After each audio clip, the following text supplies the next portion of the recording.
Gadchiroli police दलाचा एक निर्णय या आत्मसमर्पित नक्षल्यांसाठी एका अर्थानं टर्निंग पॉइंट ठरलाय। अत्यंत कमी वयात नक्षल चळवळीत सामील झालेल्या गडचिरोली आणि दंडकारण्य भागातील आदिवासी युवकांना चळवळीतील वरिष्ठ नेत्यांच्या दबावामुळे अल्प वयातच नसबंदी करावी लागते।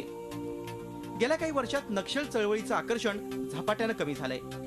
यासोबतच राज्य सरकारनं प्रभावी आत्मसमर्पण धोरण राबवल्यानं 2 वर्षात तब्बल 95 नक्षल्यांनी आत्मसमर्पणाचा मार्ग स्वीकारला।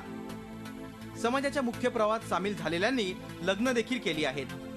मात्र संतती सुखाच्या प्राप्तीसाठी नसबंदी शस्त्रक्रिया फिरवणं गरजेचं होतं। यातील आर्थिक अडचण आणि सुविधा लक्षात घेता गडचिरोली पोलीस दलानं पुढाकार घेत 12 शस्त्रक्रिया सफल केल्यात।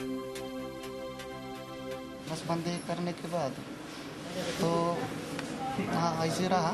फिर मैं 2014 में पार्टी छोड़ के मैं सीधा चलन रख लिए गडचिरोली आए थे। फिर यहाँ आने के बाद 2 साल हो गए अभी इधर। कल परसों मेरा नसबंदी खोल दी। या यशस्वी शस्त्रक्रिया करून घेणाऱ्यांमध्ये कमांडर, उपकमांडर, कंपनी प्रमुख यांचा समावेश आहे।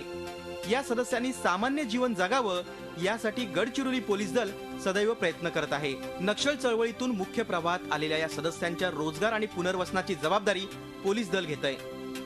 चळवळीमध्ये त्यांच्या नसबंदी केली जाते आणि त्यामुळे त्यांना एक नॉर्मल वैवाहिक जीवन जगता येत नाही। तर आपण आल्यानंतर इथं सिव्हिल सर्जन यांच्या सल्ल्यानुसार आपण रिव्हर्स वॅसेक्टॉमीचे 12 आत्मसमर्पित कमांडर, उपकमांडर यांचे ऑपरेशन्स केलेले आहेत। चळवळीच्या अनिश्चित वातावरणातून रोजगार, विवाह, घर आणि चौकोनी कुटुंबाचं स्वप्न साकारणाऱ्या या निर्णयाकडे टर्निंग पॉइंट रूपात पाहिलं जातंय।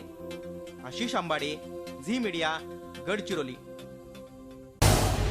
झी 24 तास रहा एक पाऊल पुढे।